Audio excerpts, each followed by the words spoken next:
Dear students, आज हम लोग science physics chapter 11 work and energy का हम लोग पढ़ेंगे कि इसमें एनर्जी के बारे में पढ़ेंगे और एक न्यूमेरिकल पढ़ेंगे वर्क के बारे में। ठीक है, तो चलिए स्टार्ट करते हैं। सबसे पहले स्टार्ट करते हैं एक न्यूमेरिकल से।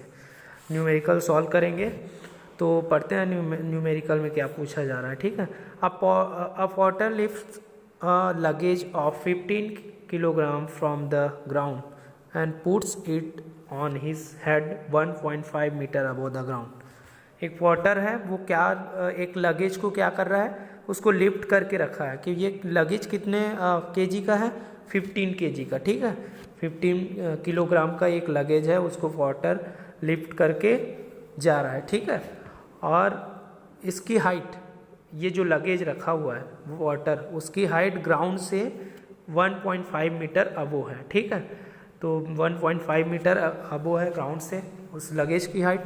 Calculate the work done by him on the luggage. तो हम लोग को वर्क डन हम लोग को कैलकुलेट करना है। ठीक है, तो सबसे पहले इसमें ये देखते हैं कि इसमें क्या क्या दिया हुआ है। तो सबसे पहले क्या क्या दिया हुआ है, ये 15 किलोग्राम, तो ये क्या हो गया, मास हो गया। तो ये मास किसका होगा, लगेज का होगा। तो मास ऑफ द लगेज क्या हो जाएगा, m is equal to 15 kg हो जाएगा। ठीक है, ये गिवन है इस क्वेश्चन में। ठीक है, m दिया हुआ है 15 kg।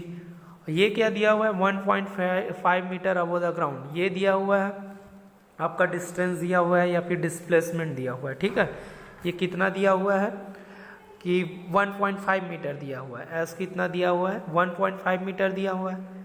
ठीक है, क्योंकि ये ग्राउंड से कितनी हाइट पे है, 1.5 मीटर पे।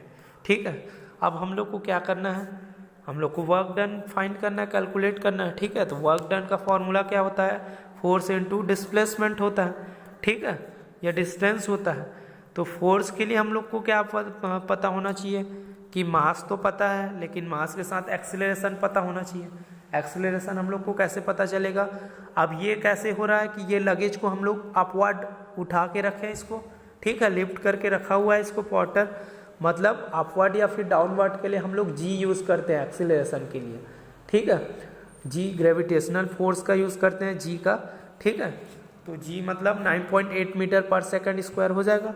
ठीक है, तो हम लोग को फोर्स निकालना है, तो m इंटू ए होता है, मतलब एक्सीलरेशन होता है। तो हम लोग इसमें करेंगे फोर्स की जगह m इंटू जी करेंगे। ठीक है, ये फोर्स का हो गया, जी क्या है, एक्सीलरेशन। अभी ये जी क्यों लगाए हैं, क्योंकि ये अपवर्ड है, मतलब ये ग्रेविटी के साथ वर्क कर रहा है। ठीक है, लगेज।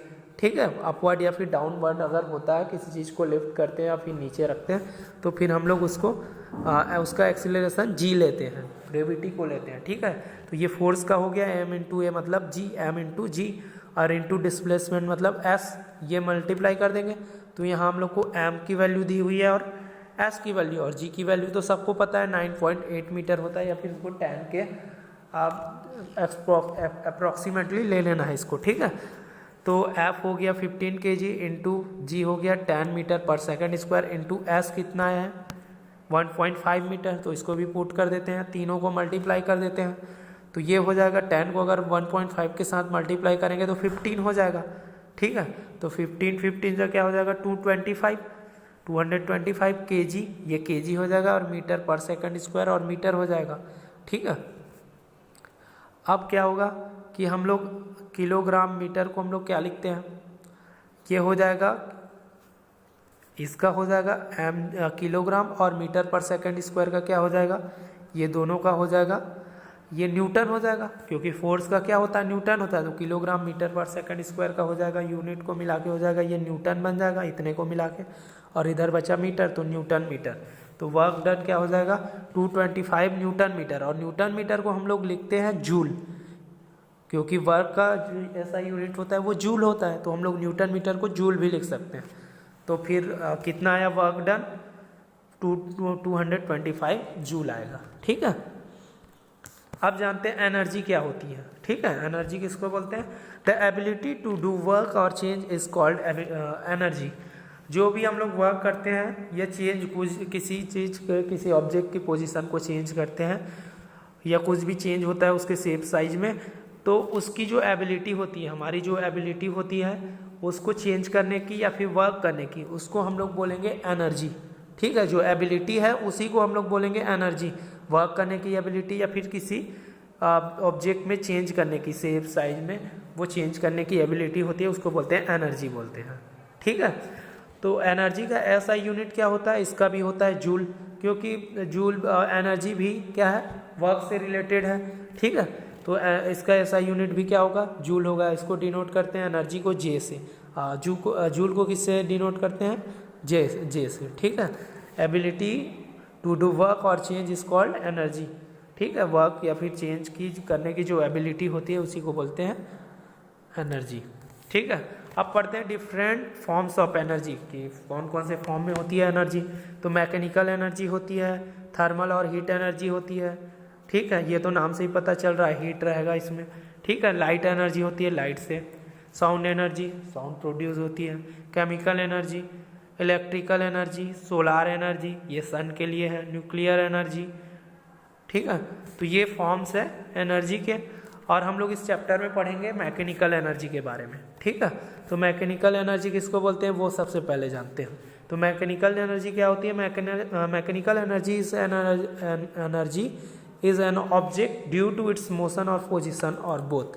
मैकेनिकल एनर्जी जो होती है वो कोई ऑब्जेक्ट की कौन सी एनर्जी होती है, ये किसी ऑब्जेक्ट के किसकी वजह से होती है मैकेनिकल एनर्जी, उसके मोशन की वजह से होती है या फिर पोजीशन के, या फिर बोथ, या फिर वो मोशन में रहेगा तब उसकी एनर्जी होगा, या फिर कोई पोजीशन में रहेगा तब उसके अंदर एनर्जी हो, या फिर दोनों की वजह से।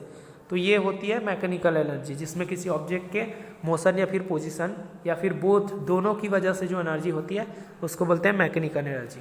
जैसे हम लोग देखते हैं कि इसमें ये वाटर फ्लो हो रहा है। ठीक है, ये डैम है, समझिए नीचे लगा हुआ है।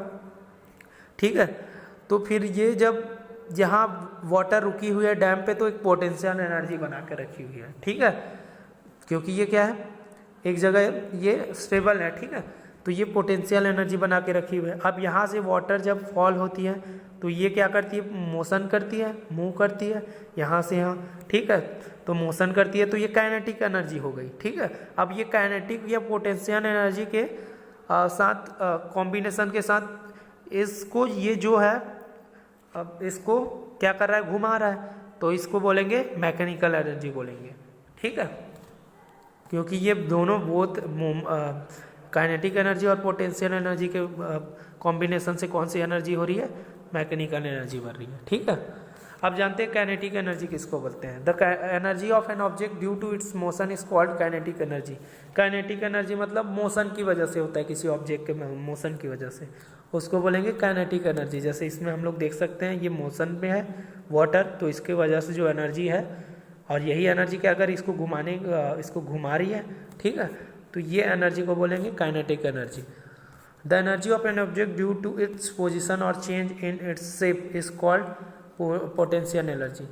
इसमें क्या होगा, किसके पोजीशन के वजह से होगा या फिर इसके शेप के वजह से। तो ये पोजीशन बना के रखा हुआ है यहाँ वाटर, तो इसके अंदर जो एनर्जी है इसको बोलेंगे पोटेंशियल एनर्जी बोलेंगे। ठीक है, इसमें कुछ एग्जांपल्स हम लोग देख रहे हैं जिसमें हम लोग पोटेंशियल, काइनेटिक और मैकेनिकल एनर्जी के बारे में देखेंगे। ठीक है, पोटेंशियल एनर्जी हम लोग हैमर को उठा के रखे हैं, रेस्ट करके रखे हैं, तो इसमें पोटेंशियल एनर्जी है, इसके अंदर एनर्जी होगी। अब जैसे इसको मूव कराते हैं, मोशन में ला देते हैं, तो ये इसमें कौन सी एनर्जी आ जाती है, जब ये मोशन में है तब ये हैमर काइनेटिक एनर्जी आ जाती है। और जब ये दोनों एनर्जी जब मिल जाता है, कॉम्बिनेशन हो जाती है, तो फिर ये इस पे जब वो हम लोग क्या करते हैं, फोर्स लगाते हैं, तो फिर ये कौन सी एनर्जी बन जाती है, मैकेनिकल एनर्जी आ जाती है। अब देखते हैं इसमें पोटेंशियल एनर्जी।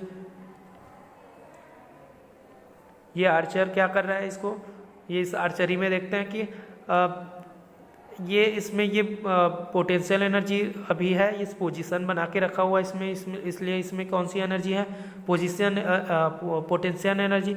जैसे ही इसको छोड़ेगा तो ये इसमें कौन सी एनर्जी आ जाएगी, ये मोशन में आ जाएगी, तो इसमें काइनेटिक एनर्जी आएगी। तो ये मोशन की वजह से जो होती है किसी ऑब्जेक्ट के, उसको बोलते हैं काइनेटिक एनर्जी, और पोजीशन की वजह से होता है उसको पोटेंशियल एनर्जी।